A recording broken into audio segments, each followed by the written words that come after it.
Hello and welcome to ShedLife. On today's episode we're going to be telling you the positives and negatives of owning a shed. So we're going to run you through what to look for when you're buying a shed, how to buy one, and every little thing you might need to know. So stay tuned. For those of you who don't know what a shed is, please see our introduction video and that will give you the outlines of what a shed is, what a beta is, and you'll understand a bit more. But for those of you sitting right there, we're going to outline the 3 approaches to buying a shed and how you're going to run them. Approach 1. This is, you don't care, it's a stopgap, you just need it to last a few months. So the key things here, you're going to find out if this car has any MOT. It must have MOT, otherwise you obviously can't drive it. It might have 2 months, it might have 3 months, you've got to decide what you're going to get by.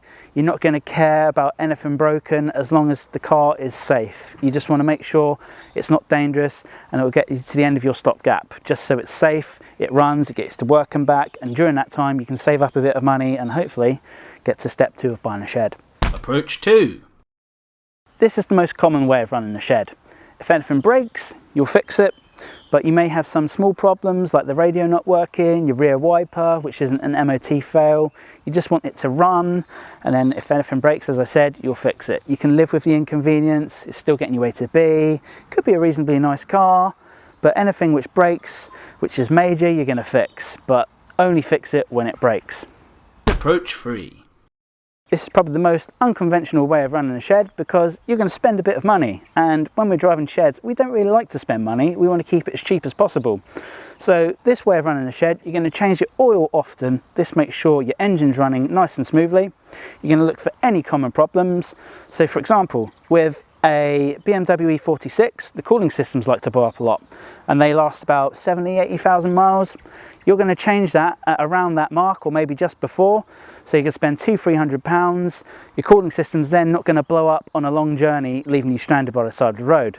So the idea of this is you spend the money, you're going to have a reliable car for a good 5 years assuming you've bought the right one. You're going to keep the miles off your nice car if you've got a second car, and you're generally going to have a good time, you're not really going to have any problems, and it's probably the best way of running a nice daily, and it's probably the way I would take. So there's your third method. Important steps. The most important thing with buying a shed is your budget. Do you have 500 quid? Do you have £1,000? If you have £1,000, you can obviously get someone with a car for 1,200 quid and bargain them down. You're obviously going to get a much nicer car. However, if you have 500 quid, I really suggest you look at cars which are £600–700, maybe bargain them down, you can get a better car. Those of you with £500, you're probably not going to get a great car, but you might fall into method 1, maybe method 2 of owning a shed. Whereas those with a bigger budget, you're going to be able to get a much better car which will last you longer, and you may fall into method 2 or method 3. Things to consider. You've decided your budget, and now your next question is, what type of car do I want? Do I want a hatchback, which there'll be tons of? That's probably the most common car here in the UK when you're looking for something under £1,000. Do I want a saloon? Do I want a coupe? Do I want a 4x4? Do I want a convertible? And then what you need to consider is, do I want a petrol? Do I want a diesel? Do I want manual? Do I want automatic? These are all things you need to consider as you're going to have to insure it. And that's probably going to be your biggest cost outside of buying the car. And then after that, you need to consider what tax band is it in. If it's got a big 4-litre V8 in it, which you might get in an old Jag for £1,000, you're going to pay quite a lot for the tax. Whereas something like this, 1.25 engine, it's going to be fairly cheap on tax, it's going to be easy to run. So if you get a big gas guzzler, you're going to be going through the petrol. The guys at Shell are going to know you on a first name basis, and they go, "Oh, hi Ryan, you're back again. Yeah, it's been what, 2 days since you last filled up that Jag?" Oh, that's going to cost you a lot of money. So those are things to consider. Finding your perfect shed. You've now decided all the criteria of what you want in your shed. We're going to take this as an example. You've picked a Fiesta, you picked petrol, you picked manual. So you're going to plug this into Auto Trader or eBay or Gumtree. You've looked up your common problems for what can go wrong and decided, oh, I can deal with that, it's not too bad. Now you're going to look for your shed. You're going to trawl through eBay, and my suggestion here would be pick a car which isn't too far away. Why?